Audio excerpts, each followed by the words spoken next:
안녕하세요. 저는 살다 살다 제 일도 아니고 제 가족이 된 남편 때문인데요. 배우자 복도 보일하지만 저는 가족과 형제복 없는 것도 참 기구하다 생각돼요. 그럼 이 모든 시초가 된 우리 신혼 얘기 때부터 한번 운을 떼 볼게요. 저희는 둘 다 동갑이고 30대 중반에 만나 결혼했답니다. 보통의 대부분 집들이 다 그렇듯 결혼을 결정할 땐 신혼집 이야기로 말이 많잖아요. 저희는 유독 떠들썩하고 불편했던 게 시댁이 강릉에 있어요. 어머니는 일찍이 돌아가셨고 아버님 혼자 살고 계시는데요. 아버님과 신들 각각 전부 강릉에 오밀조밀 모여서 셔닌다. 연애 때도 대강기를 긴 했지만 결혼 계획을 구체적으로 운이라요. 설마 했는데 역시는 역시였어. 인사드리러 갔던 첫날 아버님은 옆에 시누이들도 앉아있는 자리에서 말씀하셨어요. 이제 너희들 살 집은 걱정 안 해도 된다. 이미 준비되어 있어. 장원아, 너는 알았을까 모르겠다만 여기 신축 아파트가 많이 들어섰어. 그중 하나로 준비해뒀다. 여기서 저는 표정 관리가 되지 않아서 입이 안 떨어지네. 당연히 집해 주신 거 너무 감사하고 황송하고. 거기다 신축 아파트니 정말 복역 온 상황이긴 하지만요. 근데 저는 태생이 서울 사람이고 직장이고 가족이고 다 이쪽에 몰려 있어요. 남편 직장은 수원에 있어. 사람은 근처에 원룸을 얻어 살고 있었거든요. 남들이 보면 혹시 시댁과 가까이 붙어 있는 동네라 더 걱정하나 싶을 수도 있겠지만 떠나는 것은 거리의 문제예요. 사람들이 신혼집을 얻을 때 평소만큼이나 중요하다고 따지는 게 역세권이야. 직장과의 교통편을 애꾸 생각해서 학군도 따지잖아요. 저는 머리가 복잡했고 미리 남편에게 인사 가기 전에 얘기는 해놨었어요. 결혼의 전제로 인사드리는 자리니까 우리가 계획해둔 바와 잘 맞는지 말씀드려야 돼. 짐, 여부나 결혼식부터 해서 어른들에 따르는 게만 몇 가지는 우리도 의견을 내도 괜찮지. 그럼 우리 둘이 살아가는데 그게 중요한 거지. 둘이 말도 맞춘 상태였고 저는 눈치를 슬쩍 보다가 아버님께 말씀을 드렸어요. 아버님, 저희 둘 다 직장 때문에 아무래도 수원을 벗어나긴 힘들 것 같아요. 말씀은 너무 감사하지만 남편도 한동안 계속 수원에서 일을 봐야 된다고 하니 이쪽에서를 얻었으면 합니다. 당연히 이 말을 들었을 때 아버님 표정은 굳으셨어요. 예비 며느리인 저와 아들이 너무 신나서 감사하다고 막 좋아할 줄 아셨는지 예상하면 무척 당혹스러워 하시더군요. 저도 너무 죄송했습니다. 상식적으로 직장과 2시간이 넘는 거리에 집을 얻을 순 없으니까 그게 신축이 무슨 60평대 초하 아파트 거리가 뭔데 어떻게 살겠나. 근데 아버님이 입을 되시기도 전에 큰 신우가 바로 끼어들고 아니요. 요즘 세상에 덜컥 신축 아파트 해준다는 시대를 만나기가 쉽지 않아. 우리 예비 예매 보통이 아니다. 저는 이때 큰 신호의 반응을 보고 이 사람이야말로 이 집에서 보통이 아니란 예감이 왔어요. 시어머니가 안 계신 대신 큰 신호에 신경 써야겠다 생각이 들더군요. 솔직히 말해봐. 자기 시댁이랑 가까이 살기 싫어서 그러지? 아니, 솔직히 말해도 돼? 그런다고 안 잡아먹어. 그걸 떠나서 어른의 성의를 이렇게 대쪽같이 거절하는 거 나 태어나서 처음 보는 것 같아. 옳게 우리 집사람 되려면 잘 생각 좀 해봐. 그러니 아버님 표정은 본인 딸 얘기 듣고 더 안 좋아질 수밖에요. 아버님은 우리 보고 더 생각해보라고 하셨고 저 가는 길에 남편에게 이것저것 물었는데 진짜 기도 안 차더라고요. 아니, 나는 혹시나 해서 아버님이 당신만 신혼집 해주셔서 큰 형님이 저러시나 했네. 근데 뭐야, 형님들도 아파트 한 지씩 다 받으셨다며? 근데 뭐가 그렇게 싫으신? 거야, 아까 형님 말 맞다. 아, 집을 해준다고 난리냐? 복에 겨웠다 할 력이 아니잖아. 나는 내 앞으로도 아파트 해주신 지 오늘 처음 알았어. 그간 집을 떠나 있었으니 전혀 몰랐지. 설마 했는데. 그리고 당신뿐 아니라 나도 강릉은 힘들어. 출퇴근이 너무 버거워. 그나마 다행이네. 나는 이 와중에 당신 생각은 못 물어봐서 불안했는데. 그럼 당신도 강릉은 반대인 거지? 나는 지금 상황에서 전혀 땡기지 않아. 여기 몇 년간 머무른 건 거의 확정된 상태라 더더욱 말도 안 되거든. 좋아. 그럼 어려운 얘기는 당신이 전하도록 해. 나는 아까 분위기 보니까 더 이상 말 안 하는 게 나을 것 같아. 근데 형님이랑 다 만만치 않아 보이던데. 속상하다고 결혼 취소하라고 하면 어떡하나? 그 정면을 상상하니 약간 아찔하더라고요. 이 사람과 결혼을 하고 싶으나 미래가 너무 안 보였어요. 심지어 제 직장 쪽인 서울에 얻겠다는 것도 아니고 아들 편에 맞춰서 수원에 얻는다. 그러고도 반대면 답이 없죠. 그러면 난 솔직히 결혼 어려울 것 같아. 그냥 당신이랑 평생 연애만 해야겠네요. 이 말에 남편은 사색이 되어 절대 아니다. 얼른 다른 대책을 세우자 고 하더군요. 그래서 우리는 우여곡절 끝에 그 강릉 아파트를 안 받기로 했고요. 둘이 반반해서 결혼하게 됐어요. 아버님은 많이 속상해 하셨고 옆에서 신들이 자꾸 입을 대니 결혼식도 무슨 초상 분위기가 되고 저는 더더욱 시댁과 거리를 두게 됐습니다. 결혼식 이후로는 거의 연락을 끊고 지내다시피 했고 남들은 집들에서 왔다 갔다 한다는데 우리는 둘 다 바쁘다 보니 딱히 하지도 않았어요. 큰 신호가 한 번 단톡방에서 얘기했지만 제가 돌려 거절했더니 그때도 비면서 말에 기분 나쁘게 하더라고요. 우리 올리는 진짜 자기가 왜 자가 뚜렷하다고 생각하더라. 강릉에서 수원까지 아버지 모시고 가는 건 우리가 해야 되는데. 말이야, 동생 어떻게 사는지 돌아보기도 참 힘드네. 상황이 이리 되어서 참 안타까워요. 큰 형님 둘 다 이번에 대출을 많이 받아서 메꾸려면 야근을 불사하고 일을 하느라 주말에도 집에 잘 없고 시간이 도통 안 나네요. 죄송해요. 형님 말은 죄송하다고 했지만 막말로 우리들 다 반반으로 적금의 대출까지 털어서 집으로 얻었는데 너희들이 뭔 상관이냐? 트로 저도 돌려서 말했어요. 대충 넘어갈 줄 알았더니 저보다 한 살 위에 얄미운 둘째 형님이 또 꼬투리를 잡았어요. 하여간 이 집 신호들은 큰 쪽이나 작은 쪽이나 둘 다 똑같아요. 그건 뭐야? 둘이 반해서 결혼한 거고 어른들도 안 받아서 코빼기도 안 비춰드리고 싶다. 이 얘기네. 얼른 진짜 신혼집 위치 잘 잡았어. 강릉에 있었으면 내가 자주 보면서 좀 이것저것 가르칠 텐데. 이런 분위기 안에선 그냥 미친 척 눈치 없고 머리에 꽃 단 여자처럼 헤헤거리며 무시하는 게 책이더라고요. 그냥 심각해져서 같이 달려들면 망하는 거예요.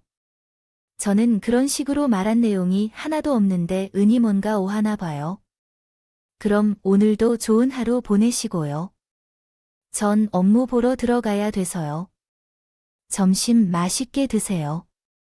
이렇게 고도로 무시를 하다 보니 신우는 저한테 더 꼬투리를 잡지 못했지만 지들끼리 아주 기분이 나빴을 거예요. 아마 언제고 저를 붙잡아서 혼내주겠다고 르고 있던 것 같은데 기회가 도통 없었던 거죠. 근데 사실 이런 상황에 말을 끼워 넣으면 안 되지만 제가 꼼짝없이 신우 눈치를 봐야 되는 상황들이 생긴 거예요. 바로 아버님 건강이 나빠지셔서 병원 통원 치료를 받으시게 됐는데요. 저도 이 상황이 안타깝긴 했지만 수원에서 강릉까지 주중에 넘어갈 수 있는 시간은 도무지 낼 수 없었어요. 근데 큰 신우는 이때 전화를 걸어 쐐기를 받더군요. 아버지 지금 보통 상황 아닌 거 알지? 옳게 다 같이 자식된 도리로 같이 돌봐야지. 장릉에 있는 나랑 미선이 만 독박 쓰게 하면 곤란해. 아무리 힘들고 어째도 주중에 한 번을 와서 좀 아버지 챙겨드리고 해. 평소에 자기가 우리 아버지한테 뭐 며느리 도래한 게 없잖아. 이럴 때 잘해야지, 형님. 근데 아시다시피 제가 직장이 서울이고 여기서 신혼집 출퇴하는 것도 보통 일이 아니라서 저도 마음은 그렇지만 제가 갈 수 있는 날은 주중엔 안 돼요. 올케는 맨날 이후로 10가지씩 붙여가지고 안 되는 것만 설명하더라. 그럼 어떻게 하라고? 우린 뭐 놀아? 올케가 나랑 미선이가 각자 가정에서 어떻게 사는지 알긴 아냐고. 다 바쁘고 챙길 식구들이 있는 사람들이야. 언제까지 핑계만 될 거야? 저는 말싸움으로 진을 빼기 싫어. 나중에 연락드리겠다고 전화를 끊고 남편에게 긴급 구호를 요청했어요. 근데 남편도 듯 난감히 했고 아버님 병환으로 인해 생긴 일이니 마땅한 술을 못 찾더라고요. 게다가 신호들이 우리 남편한테 전화해서 어중 난리를 쳐놓은 게 아니었나 봐요. 안 그래도 누나들이 이번에 절대 안 된다고 누구건 와서 챙기라고 하네. 사실 아버지 지금 움직이기도 힘드시고 하루아침에 이렇게 될 줄 다들 몰랐으니까 발간한 것도 큰 눈하고 정말 큰일 날 뻔했다고 하더라고. 이러니 저도 머리가 아파졌다. 그럼 주말에 제가 가겠다는 식으로 어찌어찌 협의를 했어요. 근데 이것도 마음이 안 들었던지 큰 신우는 자꾸 저한테 전화를 해서 노발대발 하는 거예요. 하루가 멀다 하고 돌아가면서 전화질을 하고 우리 아빠를 우습게 보는 동. 애초에 결혼을 시키지 말았어야 됐다는 둥, 제가 감당할 수 있는 수준을 넘어서더라도 다 말해줬고 저보고 자기가 알아서 핵을 하겠단 말만 되풀이했어요. 근데 어느 날 매일같이 전화했던 신호들 전화가 안 걸려오는 거예요. 간병인을 구했을 일은 없고 자기들끼리 착실에 핵을 했을 리는 더더욱 말이 안 되는 터라 뭔가 싶었어요. 결국 남편이 가운데서 희생을 했더라고요. 똑같이 둘이 출근해야 되는데 남편이 편한 옷을 입고 꾸물거리기에 왜 그러냐고 물어봤어요. 그게 내가 회사에 휴가를 냈어. 어찌됐건 지금 누나들이랑 당신 사이에 분쟁이 생기는 건 나 때문이잖아. 우리 아버지 일이고 내가 해야 될 일인데 자꾸 당신한테 넘겨주니 내가 해결하는 게 맞는 것 같아. 그래서 다녀오려고. 아, 휴가를 얼마나 냈는데? 당신 괜찮겠어? 상황이야. 남편은 3일간 휴가를 내어 아버님께 다녀오기도 했고 자리를 보며 혀를 차게 됐답니다. 그리고 주말은 주말대로 제가 또 오길 바라는 신호들 때문에 다시 갔고요. 그렇게 따지면 정작 신호들은 본인은 주중에 하루씩 밖에 안 오는 거예요. 남편이 병가로 다니는 사이 아버님 건강이 좋아졌으면 참으로 다행이었겠지만 위급한 신호들이 계속 있다 보니 남편도 마음이 많이 급해졌어요. 막상으로 아버지 저렇게 힘들어하는 올라오면서도 마음이 안 좋더라고. 주는 안 내려갈 생각이 없는데 아무래도 이틀치 휴가를 다시 내보려고 해 힘들 것 같긴 한데 저는 여기서 뭔가 말을 하려다가 부모님이 아프시니 속이 타들어 간다는데 더 뭐라고 말을 할 수 있겠어요? 확실히 제가 주말에 내려갔을 때도 컨디션이 계속 안 좋거든요. 무리해서 회사에 휴가를 냈고 점점 눈치밥 먹고 고생하던 남편은 제가 간병인 얘기를 몇 번이나 권유했는데 받아들이지 못했어요. 거기엔 당연히 신호들의 반대도 있었고요. 당시 전 이러지도 저러지도 못하고 지켜보고 있던 사이에 그나마 그 노력이 가상있던지 아버님 병원이 조금 나아졌다 얘기를 듣게 됐답니다. 비로소 남편도 겨우 한숨을 돌리고 회사에 집중했고 사실 인이 안 좋게 좀 찍혀서 회사에 충성을 어요. 그리고 그렇게 일상으로 돌아온 지 일주일도 안 되어 우리는 비보를 받게 됐답니다. 그리고 그 임종을 우리 부부 모두 지키지 못했어요. 그렇게 부부가 열심히 수원에서 주중에 휴가 내고 오가며 주말에는 또 제가 가면서 아버님을 평가로 했는데 괜찮아. 신지 일주일도 안 돼요. 임종하실 때 제가 그 자리에 없던 것으로 얼마나 욕을 얻어먹었는지 몰라요. 장식, 시누이 둘은 울며불며 얼마나 저와 남편에게 손가락질을 하던지. 나중에 올라오신 큰 부모님들이 상황을 정리해 주실 정도였어요. 혜선아, 너 진정 좀 해라. 그래도 창원이랑 창원이 초가 계속 왔다 갔다 했다는 것만 아버지 보낸 거 서러워도 누가 더 잘 보고 잘 못 봐서 돌아가신 게 아니야. 자식들 이러고 있는 게 제일 못 볼 짓이다. 얘네가 아예 안 돌본 것도 아니고 젊은 애들이 노력 많이 했구만. 왜 이래? 나가서 좀 세수라도 하고 오와. 미선아, 너도 내 언니 챙겨서 나가고. 진짜 오죽했으면 저에게 너무 낯설은 큰 부모님마저 우리 부부의 편을 들어주셨는데요. 그대로도 신들은 눈을 번쩍 뜨고 툭하면 우리를 못 잡아먹고 안달이었어요. 사실 지네들은 아버님 생전에 강릉 아파트 한 채씩 다 받았잖아요. 저희는 결혼 당시 안 받는다고 하고 우리끼리 집을 얻었고요. 그때 남겨두신 아파트는 우리 남편 몫이었어요. 그리고 아버님 사후에 그걸 남편이 물려받는 건데 그게 그렇게 잘못된 건가요? 신들은 그걸 지네들이 가질 생각이었는지 몰라도 지들 남동생한테 너무 뭐라고 하더군요. 안 받겠다고 아래을 쓰면서 기를 쓰고 수원에 있었고. 이거 내 쳤잖아. 너 근 아버니까. 그게 그렇게 탐이나 내름 이것부터 챙겨야겠어요. 누나, 그럼 내가 어떻게 해야 되는 건데? 아버지가 이미 유로도 뭐도 다 해주신 건데, 그럼 안 받겠다고 거절하면 되는 거야? 이놈 자식 말하는 새 봐라. 진짜 미쳤나 봐. 너 나를 그렇게 나쁜 사람으로 만들어. 내가 양심이 있으면 판단하라 소리잖아. 내가 언제 그렇게 말했어? 그럼 어떻게 하란 얘기야? 누나. 진짜 평소 누나들의 말을 잘 듣는 타입임에도 불구하고 장르를 마치고 여러모로 울컥했던지라 남편은 너무 버거워했어요. 제가 끼어들면 진짜 전쟁이 될 판이라 참고 있던데 토의 작은 신호는 자기 동생한테 이렇게 저주석말을 붙더군요. 너 말이야 진짜 천벌받아. 아버지 말년에 얼마 돌보지도 않고 풀 때 딱 얼마간 달려와서 좀 잘 보이고 그리고 아파트 받고 토끼면 끝이야. 부모한테 그런 식으로 하면 너 천벌 받는다고 진짜 일부러 그러라고 해도 못하겠다. 천벌을 받으라는 둥 저주 같은 말을 자기 아버지 장에서 거리던 신우 말 때문인지 우리 남편은 몇 주 후 회사를 그만두게 됐답니다. 얼핏 보면 본인이 관둔 것 같지만 사실 돌려서 해고한 거랑 마찬가지였어요. 너무 갑작스럽다. 아니, 전부터 분위기 좀 안 좋다고 했지. 근데 거의 당신만 정리되다시피 한 거 아니야? 혹시 너무 휴가 몰아서 쓰고 그게 문제가 된 거야? 아니, 나만 그런 건 아니야. 그냥 단지 회사에 돈이 없다네. 내가 연봉도 높은 편이고 뭐 이번에 휴가를 쓴 게 아예 원인이 없지 않아. 정의할 사람들을 찾던 차에 내가 알아서 원인 제공한 셈이지. 뭐 참 스럽더라. 남편은 어깨에 힘이 빠져 늘어뜨리고 있었고 이제 둘 중에 가장은 제가 된 셈이었어요. 당신, 이참에 머리 좀 식혀. 나쁘게 생각하지 말고 직장이야 다시 구하면 되는 거지. 어떻게든 방법이 있지 않을까? 애 남편을 달지말롭게 반반으로 집을 얻은 탓에 대출금이 많은 편이었거든요.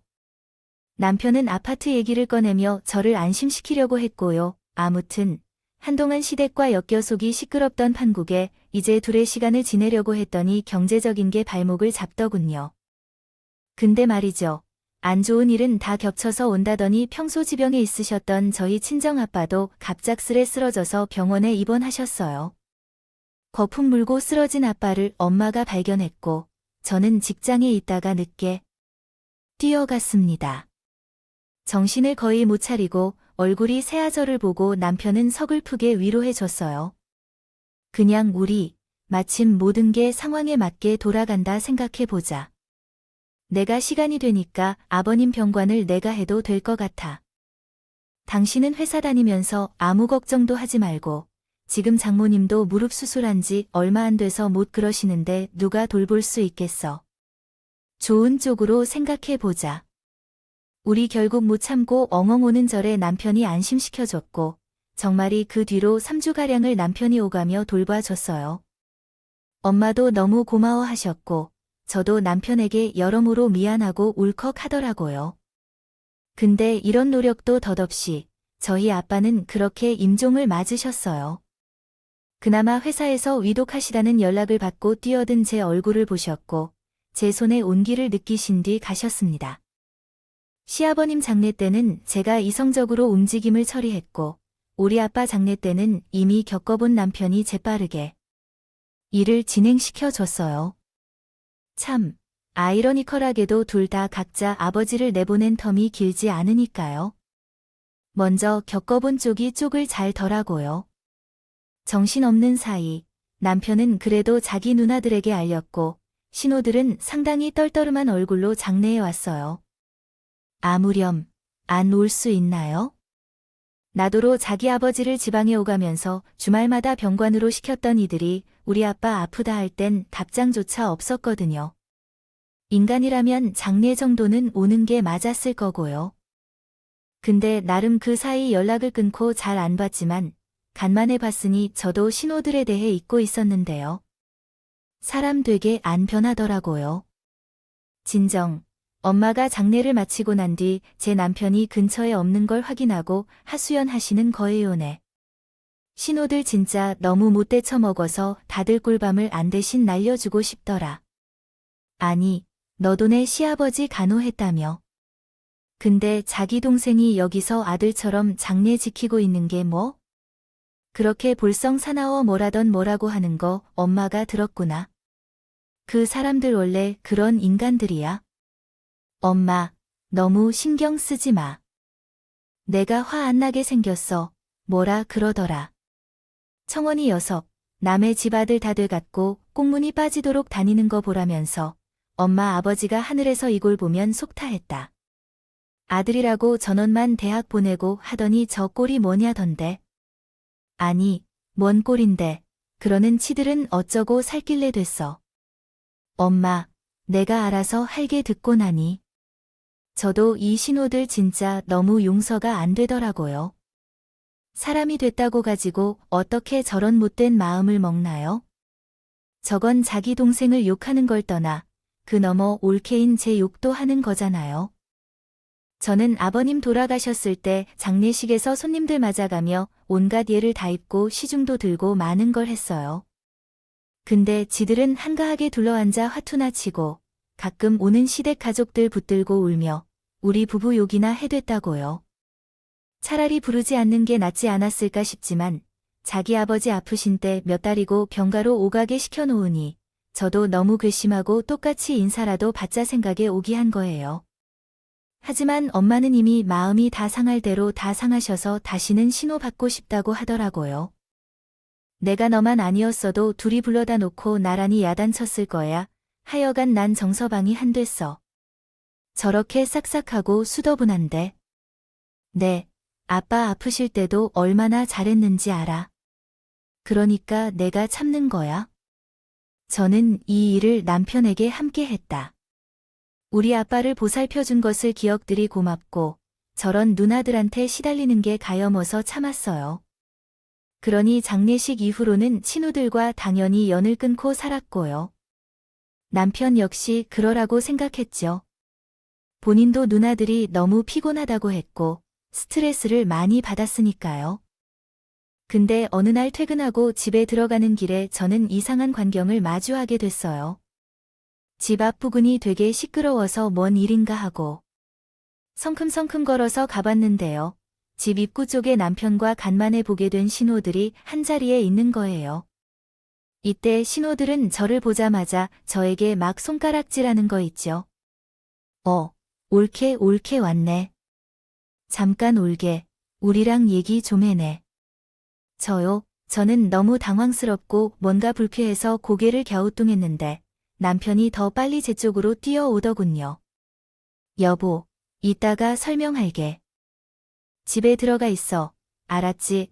얼른 현관으로 해서 올라가. 이게 뭔 일인가 싶었지만 저는 서둘러 가방을 들고 엘리베이터에 탔어요.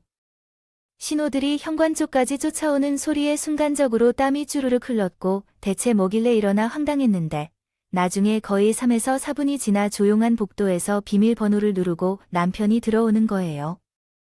오늘 누나들 여기로 나를 보러 왔어. 한동안 연락 피했는데 아무튼 더 자세한데 할게. 당신이 신경 쓸 일은 없지만 아무래도 얼마나 시끄러울지 몰라. 이건 당신이 조금만 이해해주라. 뭐냐고? 우리 집에 온 거야? 아니면, 나 일하는 거 보러 왔더라고. 사실은 집에 왔는데, 겸사겸사 다 보게 된 거지 뭐. 진짜 너무 갑작스러워서 저는 이 말을 듣자마자 덜컥 걱정이 되더라고요. 단순히 우리 집에 당황스러운 판에 남편은 앞에서 하고 있는 일이 있었어요. 당시 제 남편은 붕방 장사를 시작했습니다. 나름 괜찮은 중소기업에 다니던 사람이 퇴사하고 붕어방 장사를 하고 있으니 신호들 입장에서는 한 20년간 입에 담을 일이 될 것 같네요. 들으시는 분들도 좀 놀라시겠지만 남이 살을 하되이 있었어요. 이 요식업 쪽 영업이고 매번 해외 출장 다니고 식지를 관련 일들을 하고 창업 상담도 하면서 자기가 식당을 내고 싶다고 했었거든요. 근데 진짜 쉽지 않아. 여보, 보통은 거꾸로 가던데 식당 차에서 요리하다가 그 노하우를 갖고 다른 곳에 창업도 권하고 메뉴도 짜고 지점 내주면서 들한테 주는 것까지 좀 자연스럽지 않겠어요? 장단이고 그런 일을 하다가 역으로 이제 식당이 하고 싶어지니 마음은 온통 이쪽 생각뿐이에요. 어떻게 하면 될지 모르겠어요. 그래도 아직 남편이 젊은 편이고 40도 안 됐으니 차라리 그 전에 해보는 게 낫겠더라고요. 하지만 이 사람 좀 낯을 가리는 편이에요. 그래서 직접적으로 접객하는 일부터 해보라고 권유했고 그게 흘러 붕어빵 장사까지 하게 된 경이었습니다. 근데 이 사람이 그냥 한 말이 아니고 정말 열심히 했어요. 붕어빵 창업 관련해서 알아보러 다니고 유튜브로도 공부하고 예전 거래처 사람들도 만나러 다니고요. 초반에 지인들이 몰려와서 사주기도 하고 그러니 요렇게 신중하고 성실한 남편을 보며 갈수록 응원해주고 싶었어요. 아침 저녁으로 저보다 더 분주하게 움직이고 중간중간 일하는 모습은 저도 잘 못 봤답니다. 아무튼 어깨를 토닥여주고 싶다고 생각하고 있었는데 그때 신호들이 들이닥친 거예요. 그러니 본론으로 돌아와 저는 남편에게 다시 세밀하게 따져 물었어요. 이 사람은 즐거운 좋은 일을 당할 때 입을 다무는 입장이니까요. 형님들이 와서 무슨 일 있었는데 나 좀 알자. 아까 보니까 나는 왜 쫓아왔던 거야? 당신이 신경 쓰지 않아도 될 일이야. 시간 지나면 다 해결될 거고 배고픈데 우리 뭐 좀 시켜 먹을까? 나 주방에 손댈 힘이 없다. 그 뒤에 저는 그 가려운 부분을 비로소 해소하게 됐답니다. 그것도 결코 좋지 않은 소식으로 말이에요. 왜냐면 이날 제가 퇴근해 돌아오자 남편 안색을 살폈는데 표정이 너무 안 좋더라고요. 피곤해 보이기도 하고 뭔가 좀 괴로워해 보이는 얼굴이나 딱 느낌이 왔어요. 당신 형님들 한동안 여기 올 수 있다고 했지? 오늘도 다녀가신 거 맞지? 말해봐봐. 왜 이렇게 아파 보이세요? 저기 오늘은 내가 큰 눈 안에 다녀왔어. 뭐, 장사를 안 했어? 그럼 오늘 하루 안에 강릉을 다 풀어 식으로 다녀온 거야? 언제 장사를 아예 못했다니? 매일매일 그렇게 치밀하게 준비해서 잠이 들고 밤늦게까지 붙들고 있는 사람이 오늘은 아예 개시를 못했다고? 전 이 날만큼은 절대 그냥 넘어가 줄 수 없었어요. 자세히 말해봐. 나 오늘 사정을 들어줘야겠으니. 여보, 미안해. 나 몸이 너무 안 좋아서 좀 잘 거야? 허리가 너무 아파서 그래서 제가 곧장 큰 신원에 전화를 걸었고. 그래. 창훈이 오늘 왔다 갔어? 왜 내가 허리도 안 좋고 무릎도 안 좋아서 아버지 간병 고생한 알지? 그래서 나 김장하는 거 더러운 거야? 장이요 형님, 내 김장을 하는 거예요. 큰 신우는 평소 같았으면 제가 이렇게 물었을 때 소리를 질러야 되는데 미하게 눈치 보는 느낌이 들어. 그렇죠. 왜냐하면 전에 창원에 갔을 때 이미 돌아올 예정이라고 말을 했는데 창희가 시간이 안 된다고 해서 오늘 돌아왔어요. 그래서 그때는 부르려고 했다가 오늘 돌아온 거라 말을 안 한 것 같아요. 그리고 이해가 바로 됐어요.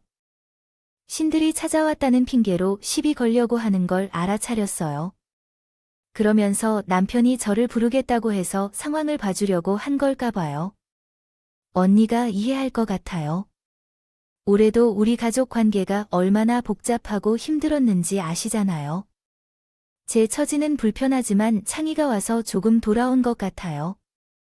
그 다음으로 자기 자신을 모르는 것 같아요.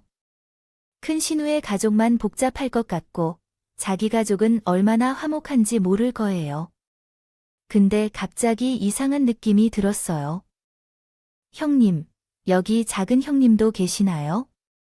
그 목소리가 방금 들린 것 같았는데 분명히 작은 신우 목소리가 들려왔고 그걸 큰 신우한테 물어봤어요. 저기, 미선이 왔어. 근데 왜 아무튼 같이 왔어? 형님 시댁에서 하시는 김장에 우리 남편이랑 작은 형님까지. 이건 누가 들어도 이상하지 않나요?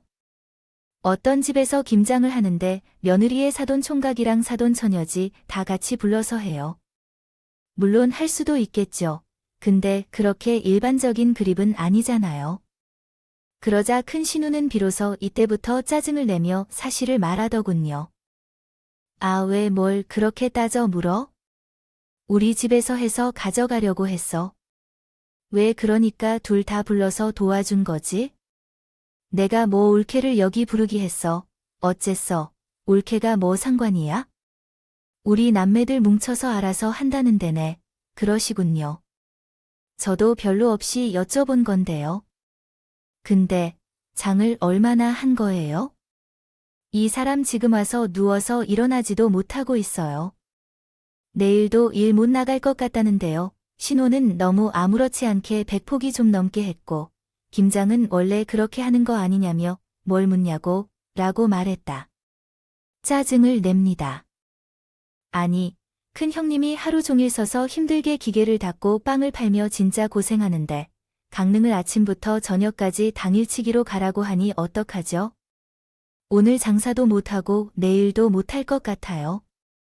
그때 일어난 남편은 옆에서 미간을 찌푸리며 손을 사려면서 괜찮다고 억지로 막아주는 거예요. 난 2번 다시 이 과정을 반복하고 싶지 않아서 오늘 날 잡아놓고 마구 말했어요. 역시 큰 신우는 대담하게 나오길래 올케 전부터 참 짜증나게 하는 주하는 내게 벼르고 있었는데 이제 창원이 안 부를 거야? 아니다. 대신 붕어빵 몇 개 파는데 많이 빌릴 테니까 5만 원 주면 돼. 그러고 지금부터 제 말 잘 들어봐. 난 내가 하던 일을 계속할 거고 내가 뭘 하든 상관 안 해. 그간 문제는 너라고.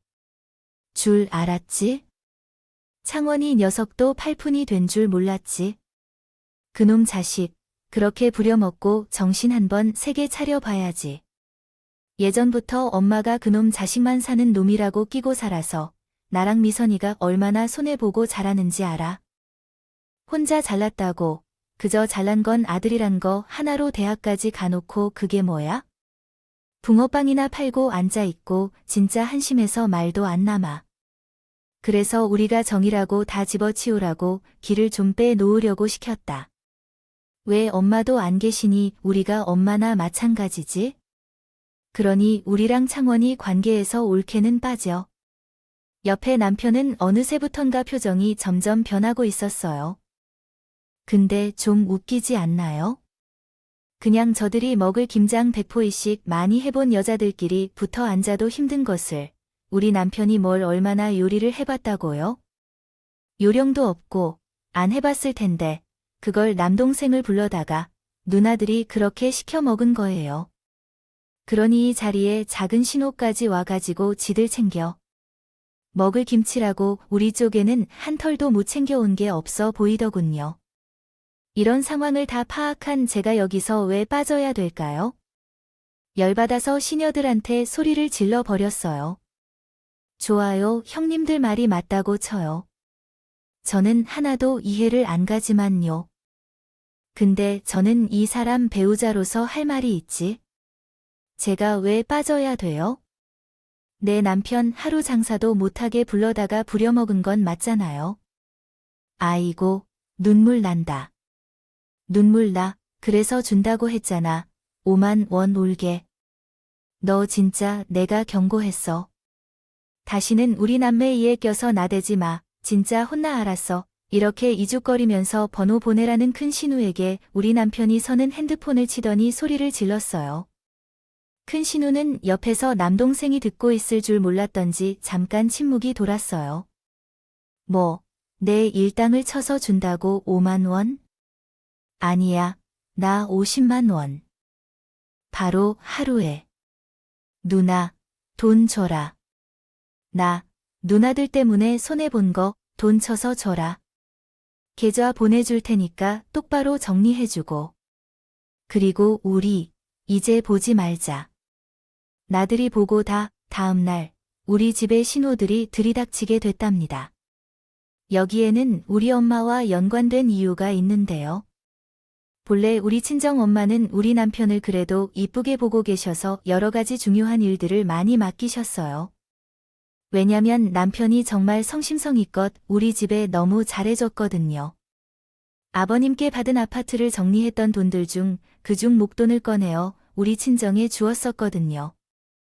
아빠가 병원에 입원해 계셨고 본인이 돌보던 때에 당장 목돈이 돌지 않아 병원비를 내기에 부담이 됐을 때가 있었어요. 글쎄, 그걸 나중에 받아도 된다면서 우리한테 했던 거예요. 아무래도 관계 때문에 남편과 친정 엄마의 접점은 많아졌는데 남들은 그냥 마주쳐도 불편할 사이에 이 둘은 대화도 많이 하고 가까워졌어요. 게다가 엄마는 우리 아빠 장례식장 때 친들이 리 남편을 무시하는 걸 보고 사람치고 안 하는 것도 봤었고요. 이후로 엄마 건강이 나빠지기도 하고 남편은 식당 운영이라는 새로운 길을 엿보고 있는 것도 있고 여차저차해서 저희 친정 건물을 남편에게 관리하게 됐어요. 1층 관리를 맡겼고 그 앞에서 남편이 장사하게 된 거예요. 이런 사실을 굳이 신들에게 할 필요는 없는데 여하남은 서과 무시하는 걸 누나들에게 완전 독이 받쳐 올랐나 봐요. 누나들이 날 이렇게 무시할 게 아니다. 나 부모님이 교육시킨 것만큼 열심히 살았고 누나들에게 못한 거 없고 지금도 말짱이 잘 살고 있다. 이런 의미로 말했던 것 같아요. 솔직히 남편은 여러모로 수익을 올리고 있고 기존 경험을 살려 마케팅도 잘하고 있었어요. 차근차근 머리를 굴려가며 잘하고 있는 사람인데 딱 한 가지 흠의로 자기들이었죠.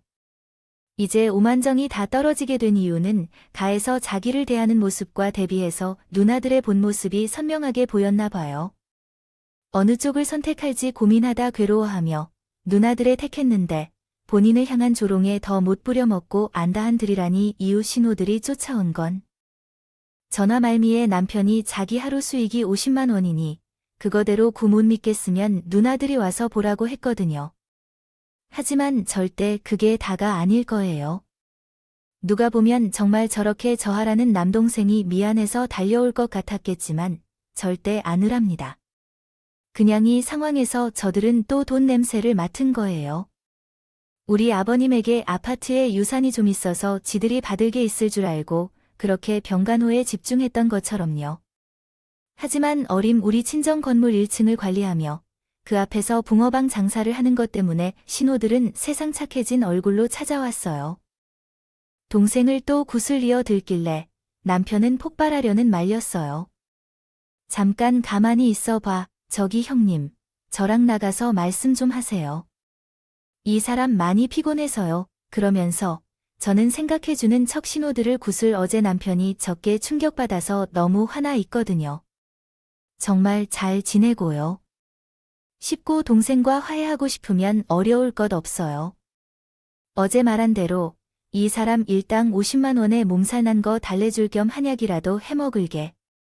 얼마 더 보해서 보내주시면 돼요?